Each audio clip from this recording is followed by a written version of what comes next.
Be here at 2 p.m. to set up. Wear the staff uniform, that's what my sister's wedding invitation said. She thought I'd stay quiet like a servant. Until I took the mic and said this. The whole room went silent. Hello. My name is Evelyn Montgomery. The unwanted daughter. The family embarrassment. The invisible one. I am the older sister of the bride. The one who should have been helping her pick out her dress, standing beside her at the altar, giving the emotional toast about childhood memories and sisterly love. Instead, I was invited as staff. Please arrive at 2 p.m. for setup. Wear the provided uniform. That's what my invitation said. Not as a guest. Not as family. As a server. The realization should have crushed me. It should have reminded me of every moment I spent trying to prove to my family that I was worthy of them. Instead, I smiled. Because what Olivia, my perfect, beloved, golden child of a sister, didn't know was that the entire wedding she was about to celebrate. I paid for it. And they had no idea. The Montgomery family, a study in perfection. The Montgomerys were the kind of family people envied. At least, from the outside. We had money. We had influence. And we had Olivia, the perfect daughter. She had always been the center of attention, the homecoming queen, the straight-A student, the one who never disappointed. Then there was me, Evelyn, the firstborn, the mistake. I wasn't supposed to be the failure. I had started off strong, top of my class, scholarships, big dreams. But the moment I deviated from their expectations, I became nothing to them. I didn't become a lawyer like my father wanted. I didn't marry a successful businessman like my mother planned. I didn't exist the way they needed me to. So they erased me. By the time Olivia turned 18, I was no longer Evelyn, the firstborn Montgomery. I was just Evelyn. A footnote in their lives. A minor inconvenience. When I told them I was starting my own business instead of joining my father's firm, they laughed. When I said I wouldn't be coming home for Christmas because I had work, they didn't even notice. When I bought my own penthouse in the city, they assumed I was renting a shoebox apartment, struggling to make ends meet. They never asked. Because to them, I was already gone. And I let them believe it. The invitation. The ivory envelope arrived on a Tuesday afternoon, hand-delivered by a courier. That was so Olivia, dramatic, extra, needing every moment of her life to feel like a royal event. I almost didn't open it. But curiosity won. I ran my fingers over the thick cardstock, the gold-foiled lettering gleaming under my kitchen lights. You are cordially invited to the wedding of Olivia Montgomery and Daniel Wright. I let out a breath I hadn't realized I was holding. Olivia was getting married. To Daniel. I knew Daniel. Not personally, but in the way you know someone through endless family gossip. He was perfect, according to my mother. He was from old money, according to my father. And he was everything Olivia deserved, according to Olivia herself. I barely skimmed the rest of the details, date, time, location, until I saw the fine print at the bottom. Staff are expected to arrive by 2 p.m. for preparation. Please wear the provided uniform. The words staff and uniform sent a slow-burning heat through my chest. I reread the sentence 3 times, as if it would change. But no, my parents and my sister hadn't invited me as a guest. They had invited me as help. I wasn't sure whether to laugh or feel sick. I was their eldest daughter. Their blood. And they had hired me. Like I was some outsider. Like I was a nobody. For a moment, the old pain threatened to creep back in. The familiar ache of rejection, the sting of not being enough. Then I remembered something they didn't know. I had paid for this wedding. Every extravagant flower arrangement, every imported bottle of champagne, every crystal chandelier hanging over their heads as they danced beneath the stars, it was all mine. My parents didn't have money anymore. My father's bad investments had drained their accounts, and my mother's socialite lifestyle had left them drowning in debt. But their pride would never let them admit that. So when Olivia wanted her fairy tale wedding, they found a mysterious benefactor willing to fund it all. That benefactor was me. And they didn't even know it. The plan. I wasn't just going to attend this wedding. I was going to watch them choke on their own arrogance. They thought they were humiliating me? Oh, they had no idea what humiliation felt like. I picked up my phone and called my assistant, Madison. I need a favor, I said, my voice calm. Call the wedding coordinator. Tell them the anonymous benefactor wants a few changes made to the event. Got it, Madison said. What kind of changes? I smiled, staring at the invitation one last time before tossing it onto my kitchen counter. Nothing too drastic, I said. Just a few surprises. The day of the wedding was bright and perfect, just like Olivia wanted. The sun bathed the estate in golden light, the air carried the scent of imported roses, and the grand ballroom sparkled with wealth and status. And yet, the real show hadn't even started. I arrived at 2 p.m. sharp, just as instructed, dressed as required, in the server's uniform they had so graciously assigned me. Black slacks, crisp white shirt, a cheap apron that screamed you don't belong here. Pathetic. The wedding planner, a nervous woman named Patricia, rushed toward me as soon as I stepped inside. Oh, thank God you're here. The staff is already behind schedule, and Olivia has been, she paused, glancing at me properly for the first time. Oh, wait. She knew who I was. Of course she did. The Montgomery name still carried weight, even if my family had tried to erase me. I gave her a polite, practiced smile. Yes, I'm Evelyn, Olivia's sister. I gestured at my uniform. And apparently, I'm also part of the catering staff. Patricia's face twisted with discomfort. I didn't realize. It's fine, I interrupted, my voice smooth. I assume you got the memo from the anonymous benefactor? Her eyes widened. Yes, I cut in before she could say it. Which means you're going to follow my instructions now. She swallowed hard. Oh, of course. What do you need? I handed her a folded list. Make sure these changes are implemented immediately. She hesitated. Some of these are drastic. I leaned in slightly, lowering my voice just enough to make her nervous. You see, Patricia, your entire paycheck today is funded by me. So, if I were you, I'd get moving. She moved. The setup for disaster. The venue was breathtaking, I would give Olivia that. White orchids cascaded from the ceiling like a floral waterfall. Crystal chandeliers twinkled above an ocean of silk-draped tables. Everything about this wedding screamed money. And none of it had come from my parents. As I walked through the reception hall, I spotted Olivia herself, standing in the middle of the chaos like a queen surveying her kingdom. Her wedding dress was custom Vera Wang, hand-stitched lace hugging her figure like it had been sculpted onto her. A perfect dress for a perfect girl. She was surrounded by bridesmaids, each one hanging onto her every word. Then her gaze landed on me. And the smile immediately dropped from her lips. What are you wearing? Olivia demanded, her voice sharp enough to cut glass. I gestured at the uniform. The one you told me to wear. A flicker of confusion crossed her face, then satisfaction. Good, she said, flipping her perfect blonde hair over her shoulder. Just try not to embarrass the family, okay? We have important people here. I let her have that moment. Let her believe, for just a little longer, that she had won. The guests arrive. By 5 p.m., the guests started trickling in, the high society elite, the old money families, the kind of people my mother desperately wanted to impress. I weaved through the crowd, blending into the background like any other insignificant staff member. Until I reached my parents. My mother, Victoria Montgomery, stood near the grand staircase in an elegant emerald gown, her hand delicately wrapped around a glass of champagne.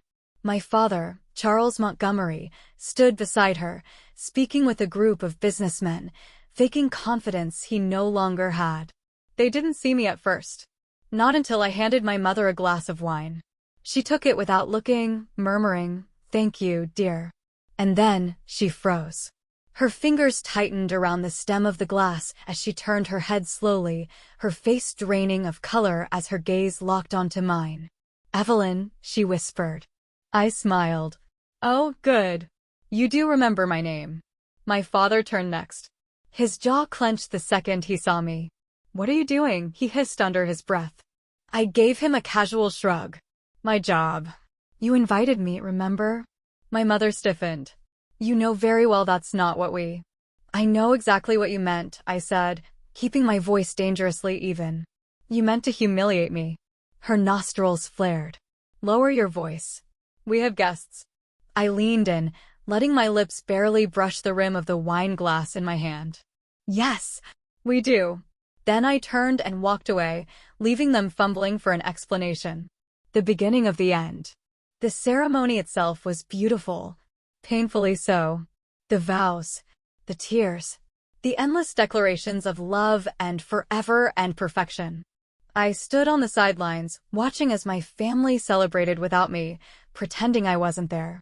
But that was fine, because my moment hadn't come yet.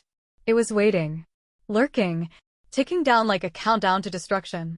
And the first explosion would happen during the toast. The reception hall was a masterpiece of luxury. Golden chandeliers bathed the room in a warm glow, casting shimmering reflections off the crystal glasses and porcelain dinnerware. A live orchestra played in the background, the soft melody weaving through the air like silk. It was perfect, elegant, timeless, and in just a few minutes, I was going to burn it all to the ground. The calm before the storm. As the guests settled into their seats, I moved effortlessly between the tables, my presence barely noticed. A server. A shadow. Perfect. I passed Olivia's bridesmaids' table, where they gossiped about designer dresses and summer trips to Europe. I passed my father's business associates, all congratulating him on such a grand event, blissfully unaware that his entire empire was a lie. I passed my mother, who sat next to Olivia, basking in the glow of the daughter she actually loved. She laughed, her diamond earrings catching the light, her fingers wrapped around an imported crystal flute of champagne. None of them had any idea what was about to happen. The wedding coordinator, Patricia, gave me a nervous glance from across the room. She knew something was coming, but not what. I gave her a small nod. It was time. The first strike. The sound of a spoon clinking against a champagne flute rang through the room, drawing the guests' attention.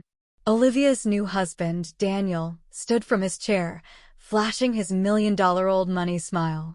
If I could have everyone's attention, he began, his voice smooth and practiced. I'd like to thank you all for being here today to celebrate this incredible moment in our lives.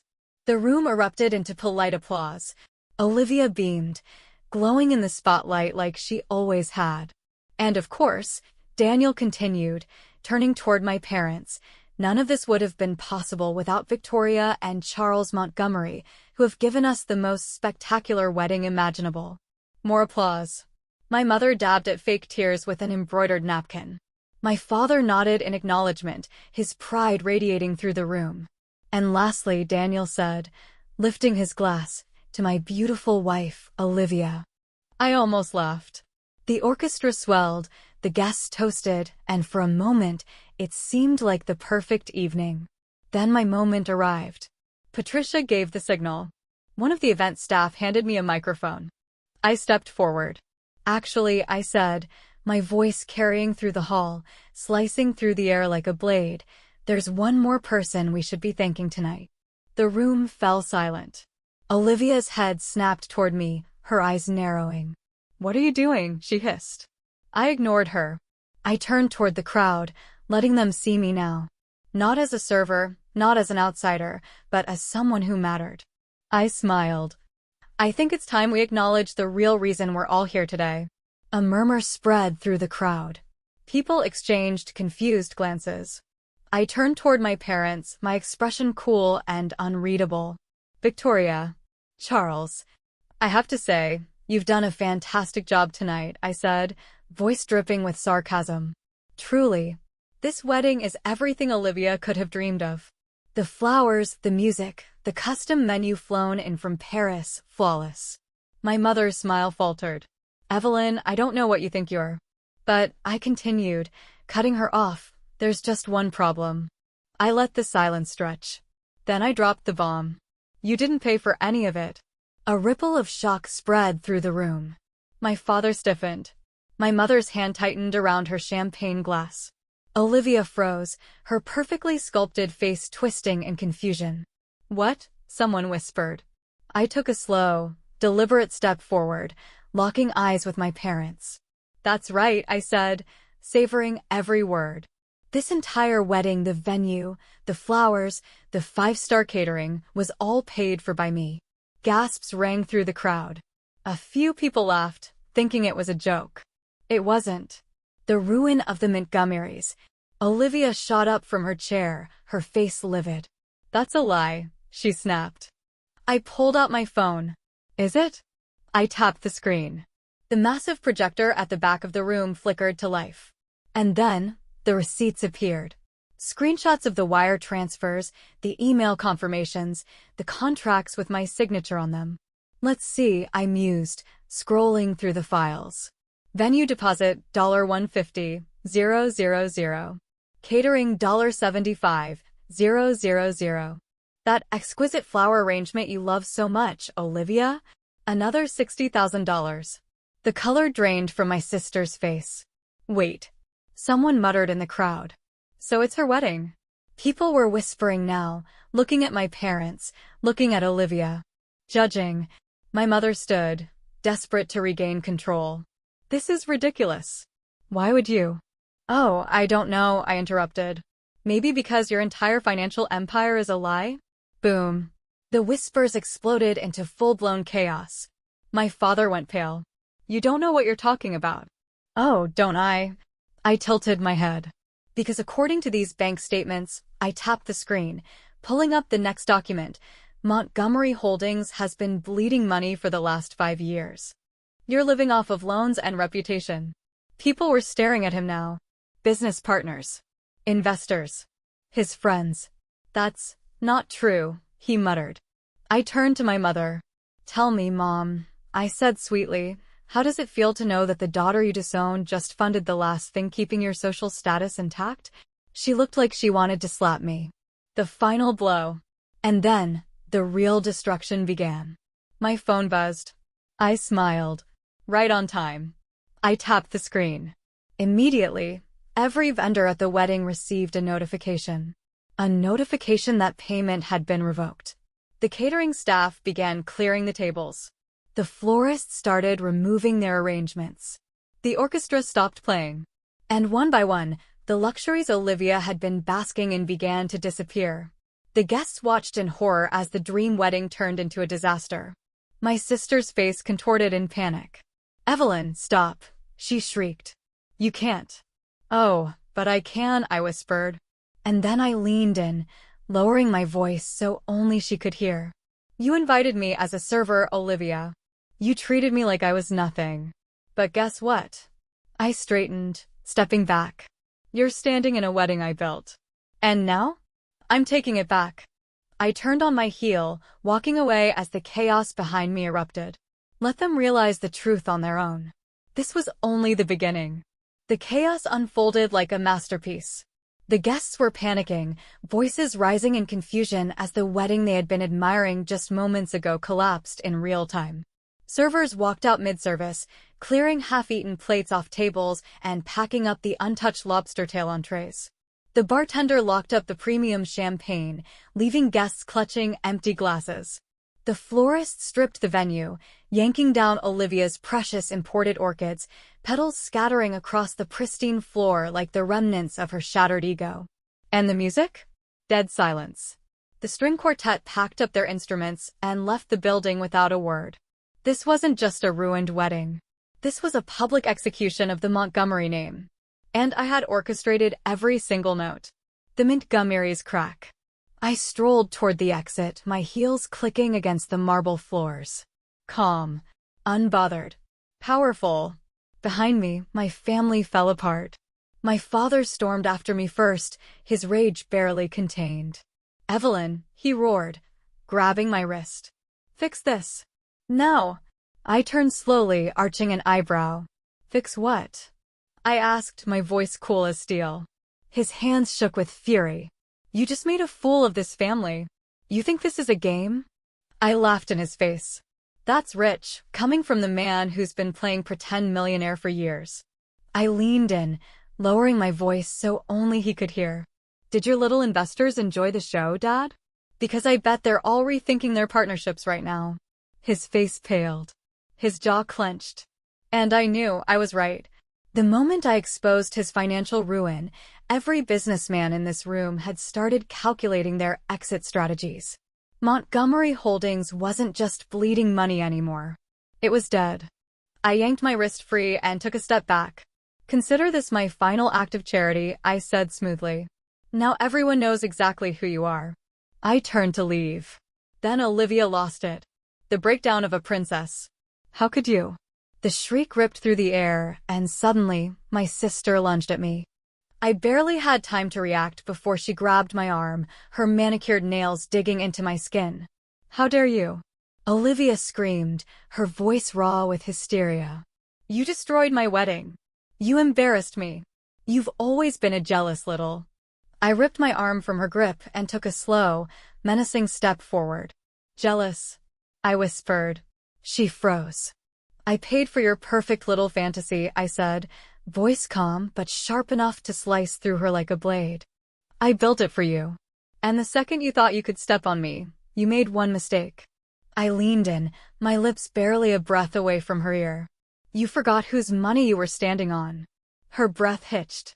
Her glossy eyes darted to the crowd, realizing the guests were still watching, whispering, judging. And then it hit her.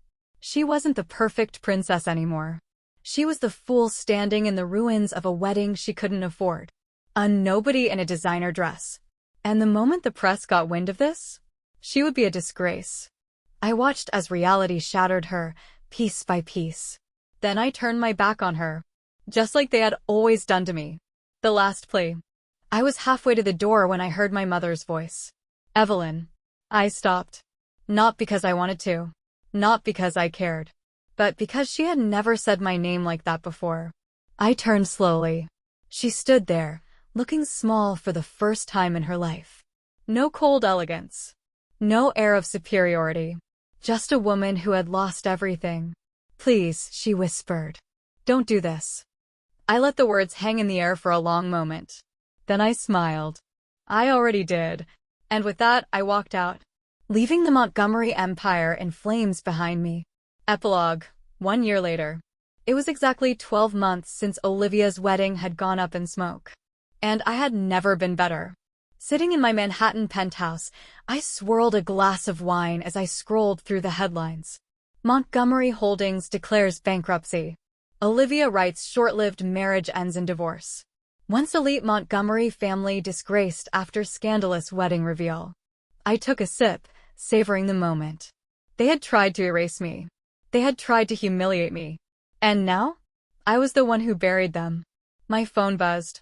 Incoming call, Olivia. I stared at the screen for a moment. Then I turned my phone over, ignoring it. They had no place in my life anymore.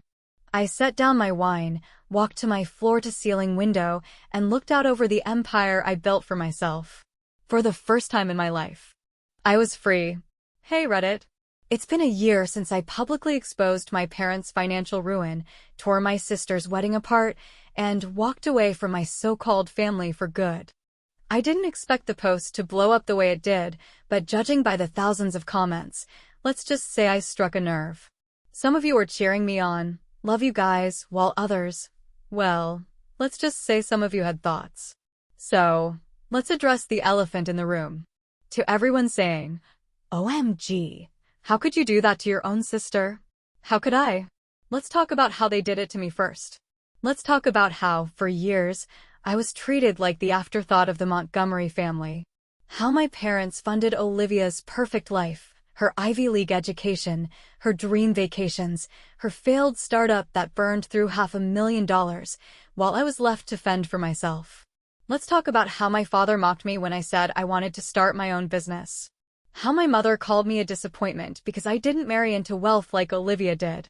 Let's talk about how, when I finally made something of myself, they pretended I didn't exist until they needed my money. So no, I don't regret a thing. Because this wasn't about a wedding. This was about years of being treated like I was nothing. And proving that I was so much more. To those who said, good thing I don't have a sister like you. Good thing I don't have a family like them. Because real family supports you. Real family celebrates your success instead of pretending it doesn't exist. A real sister wouldn't have handed me a server's uniform for her wedding just to humiliate me. A real mother wouldn't have erased me from family albums. A real father wouldn't have gambled away our legacy and blamed me for leaving. They made me an outsider a long time ago. I just made it official. To the family is everything crowd. Why would you bankrupt your own parents? Oh, sweet summer children. I didn't bankrupt my parents. Olivia did. She was the golden child, the one they spoiled, protected, and invested in. And guess what? She destroyed them. She was given everything, the education, the funding, the opportunities. And she burned through it all. Meanwhile, I built something from nothing. They lost their company. I built an empire. They went bankrupt. I now own a chain of 5-star restaurants and luxury hotels across the US. They taught me that only the strong survive. Well, Mom. Well, Dad. I survived. And I thrived. So, really, thank you. To everyone who supported me. To those who understood why I did what I did. To those who DM'd me saying they had toxic families too. That they saw themselves in my story. Thank you. You reminded me that I'm not alone. That I wasn't crazy for walking away. That we don't owe loyalty to people who only ever tried to break us. I've never been happier. I've never been freer. And if my story taught you anything, let it be this. Never let anyone tell you that you're not enough. Never let anyone erase you. And never, ever let them think you need them, because the day they realize you don't, that's the day you win. Edit. To the people asking if my family ever reached out. Oh, they did. Olivia begged for a job. I sent her my hotel's standard application form. Never heard back. My parents asked for a loan. I offered them a discount at one of my hotels instead. Haven't spoken since. Karma, baby. It's a beautiful thing.